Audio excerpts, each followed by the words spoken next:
Arnob, let me Well, I'll get in Mr. Adi Godrej, please, for a minute. Mr. Adi Godrej also joining us right now. Mr. Adi Godrej, this political debate is continuing. There seems to have been, and I don't want to appear presumptuous, but here's a situation, Mr. Godrej. The BJP is directly taking on the Congress, and the Congress's view that we have targeted women, we have targeted the youth, and we have targeted the poor quite explicitly. I think the BJP is still shaping its response, but clearly, in terms of political impact, there's a little bit of tension between both sides. How would you rate Chidambaram's budget? Keep the politics of it aside. How would you rate the budget? I feel it's a development-oriented budget. I think it's an inclusiveness-oriented budget. I think the fact that the fiscal deficit is being contained at 5.2% in this year and 4.8% next year is very welcome. A containment of fiscal deficit will certainly lead to better growth. I think generally the acceleration of GDP through this budget will be promoted. Nirmala Sitharaman, I haven't heard a single critical voice so far. Mean that our criticisms are not well founded. Just listen to me if you can without interruption, because when you interrupt you're giving the advantage to my opponent, and that's not what I'm here for. If you allow me to finish, if you think that taxing super rich, which is what they've done very well, if you're telling me by that gesture the middle class is being kept out without any additional burden, that's wrong. Smaller gestures such as taxing eating out in AC restaurants which may not serve liquor or which did not serve liquor till now, are denying the middle class smaller pleasures which they were having.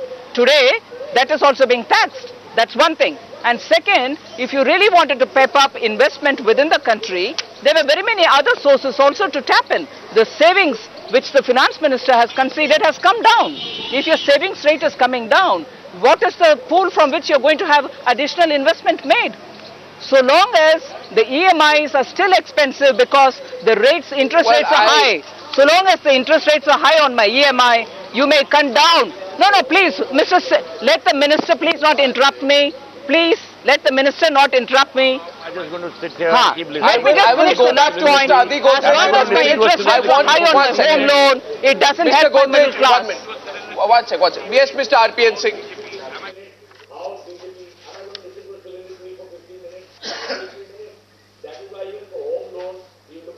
Finance Minister even... I am listening to Mr. RPN Singh. Yes, Mr. RPN Singh, please continue. Even in the home, if you see in the home loans for the first house under 25 lakhs, the tax benefit has been increased by 1 lakh.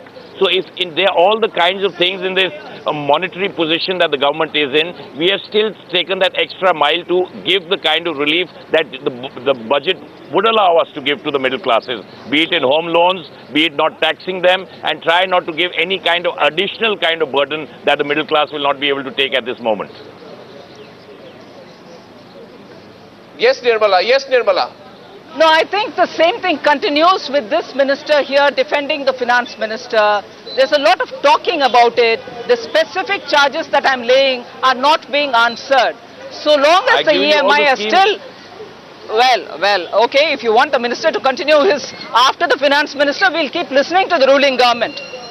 But after opposition, we feel, and Yashwant Sinha was right in saying this, there's a lot of talk, and that talk continues here. Not allowing the opposition to explain why we are saying that there is a lot of talking, allocations have not been defined, where token gestures have been made, the scopes have not been defined. The minister has pushed even the fiscal deficit, although talking about Kelkar committee's recommendations that they have accepted, the cutting down of fiscal deficit targets are being pushed to 16 and 18 and not done this year alone. So let us understand the phasing out is also happening.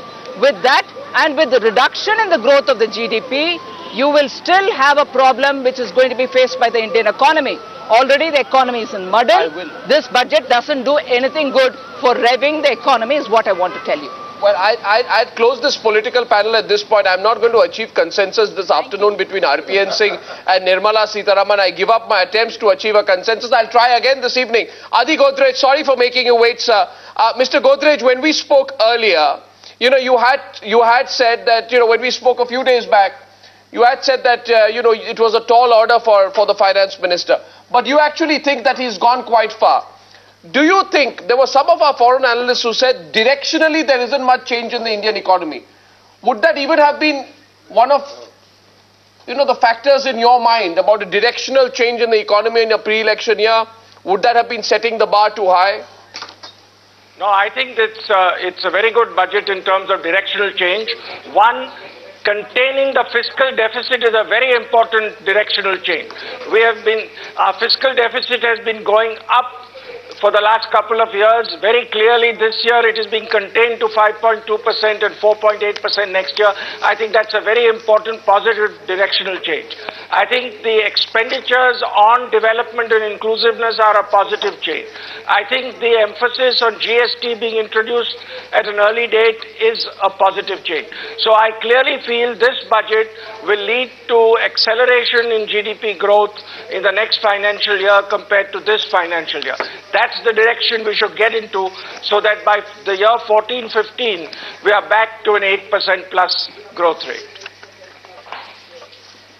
Now, before I go back to Kiran Shaw, we've just got hold of these budget papers. If you can just, all the budget papers have just come to us, green and orange files, and here before me, Navika and Omkar have been reading these papers with great relish.